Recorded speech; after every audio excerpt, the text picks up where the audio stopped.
morning again.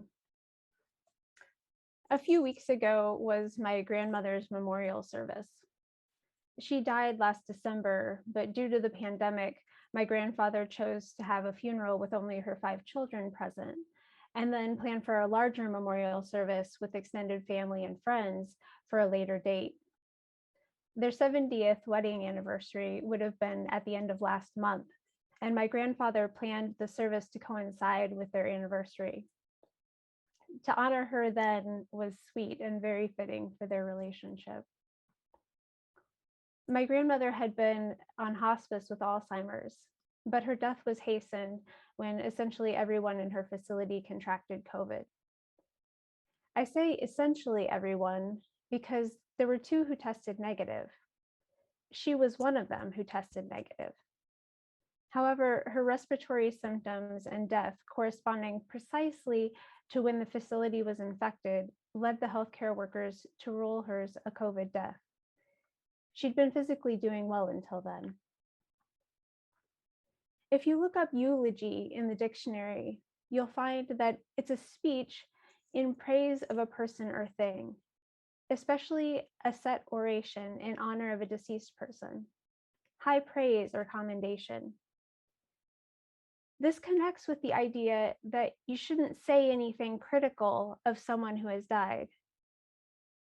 Now, Betty Davis found sort of a loophole in this idea and said, "You should never say anything bad about the dead, only good. Joan Crawford is dead. Good." Ouch. Certainly, it's important to honor the dead with compassion and gratitude for their best qualities, and to raise those up as we celebrate their lives. But what exactly is the point of a memorial service or a funeral? In my mind, it's to support the person's loved ones in their process of grief and closure. I've seen people leave these services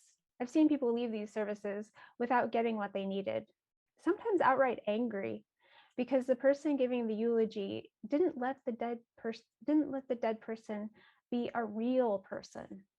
They didn't honor the person's complexity. The simplified version of my grandmother looks much like Betty Crocker on the cover of a cookbook, but that's a 2-dimensional image. My real grandmother was 3-dimensional and in motion.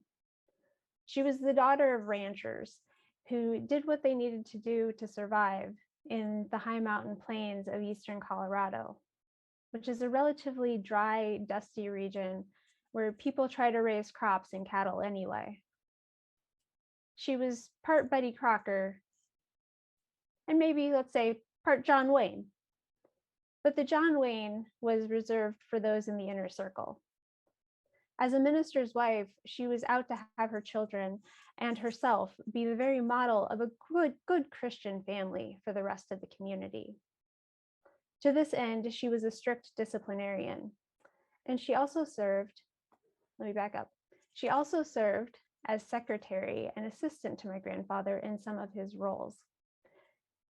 She served as an assistant to him, including when she was supervising a group of, when he was supervising a group of other ministers as a district superintendent.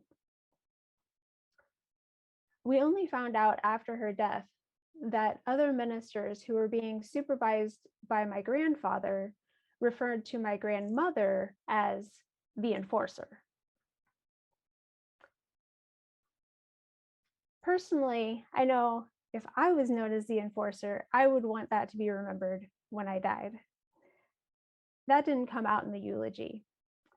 The presiding minister found a balance by focusing on the Betty Crocker side, but also adding in her love of adventure. I'm grateful to the ministers who were present who knew her as the enforcer and could round out Grandma's image in conversation with the family, allowing my family members to feel like they weren't alone in seeing that side of her. We humans are complex. And in our complexity, we can seem unpredictable to others. One might wonder, am I going to get the Betty Crocker or the John Wayne in this interaction? Especially in a spiritual community, I want to back up. So as it relates to Betty Crocker and John Wayne specifically, those are kind of two-dimensional images in my mind. And I just want to name that I don't know the depth of their beings. Basically, I'm using them as an image for this purpose, but it's a little hypocritical in a way. I just want to own that, but I hope you'll roll with me. Especially in a spiritual community or in a family where we know the values that someone else espouses, it can be particularly frustrating to see someone acting inconsistently, or what appears to be inconsistently. However, we truly honor people when we acknowledge and accept their complexity. Still have boundaries. I'm not saying let poor behavior go. I'm just saying that we're all complex, and living a more authentic life includes honoring human complexity, rather than expecting people to be someone they're just not. The same is true for other things that we love and cherish.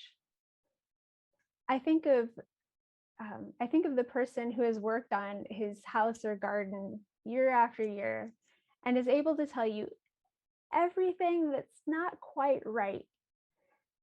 But he also beams with joy and pride when showing it off. I love and cherish science, and I invite you today to consider with me its complexities. I have made the mistake of saying science is one of our Unitarian Universalist sources. It would be very convenient if any of our sources were just one word, but they're not. So let me read to you the fifth source of Unitarian Universalism. Humanist teachings, which counsel us to heed the guidance of reason and the results of science, and warn us against the idolatries of the mind and spirit. All right, let's break this down. Humanist teachings. So humanism is a philosophy that might be summarized by saying, it's up to us. We humans are responsible for shaping our lives and the world. Let's shape it for the better. The source goes on to advise heeding the guidance of reason and the results of science. Now, typically scientific articles have a results section with an explanation of exactly what was found. This often gets simplified when it gets shared, whether it's in a magazine article, whether the scientist is being interviewed and only has 90 seconds to explain months of research or years of research, or just in the retelling of everyday comment that happens with everyday folk like us. The simplification often sounds more confident and sure than the original work. Statistics and probability are pillars of science. Good scientists try to determine if the results that they're getting are due to randomness or something else, something more tangible, something that we can do something with. And they attempt to find evidence to disprove what they think is true, because it's very difficult to prove something true or not. It's much easier to prove something untrue than it is to prove it true. Some would say it's impossible to prove anything true. We can only have statistics to a probability of how likely something is to be true. There are usually so many factors coming into play that it's difficult and if not impossible to know a cause for sure. Scientific articles typically don't make definitive claims, but rather say there's a less than 5% chance that this result was caused by something other than randomness. Sure, some use 1% or less, but the point is that they're always referring to a probability. A few years ago, I was interning as a chaplain at a regional hospital in Chattanooga, Tennessee. And each night, one chaplain remained at the hospital to be on call. When on call, I usually kept busy during the day, but there would come a time in the evening when the calls slowed down and I could get some rest before the pager went off again. To be ready for what the night would bring, before I went to lie down in the chaplain's on-call room, I visited some of the units most likely to page me in the middle of the night. That way, I might have some forewarning. A nurse might tell me that a particular patient is struggling and may not live through the night, for instance. As I was checking on one of the intensive care units, I saw a nurse working with a machine and setup that was new to me. The patient was in a drug-induced coma. I stepped into the room and asked the nurse what he was doing. He told me that he was cooling the unconscious patient. And as he worked, he told me this story about therapeutic hypothermia.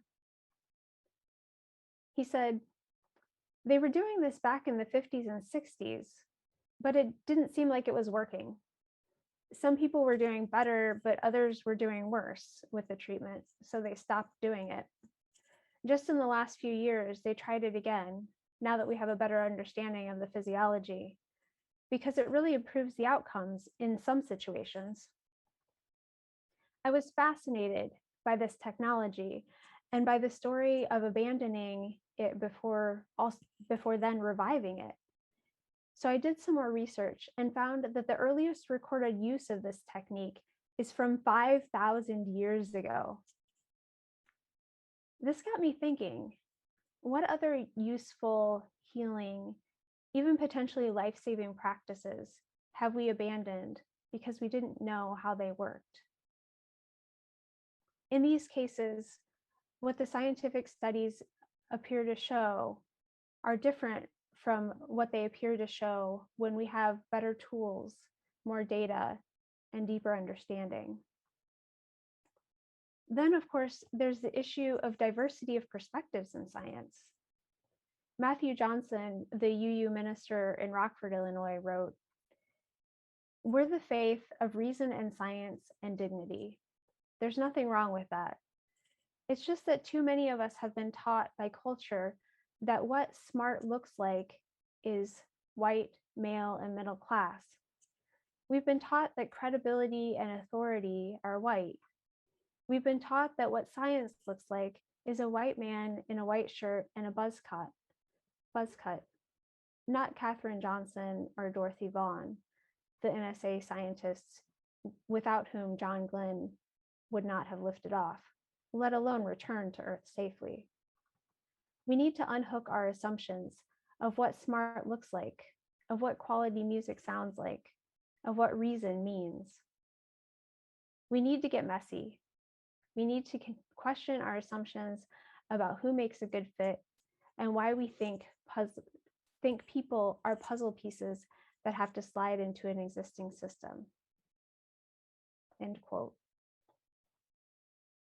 I love science.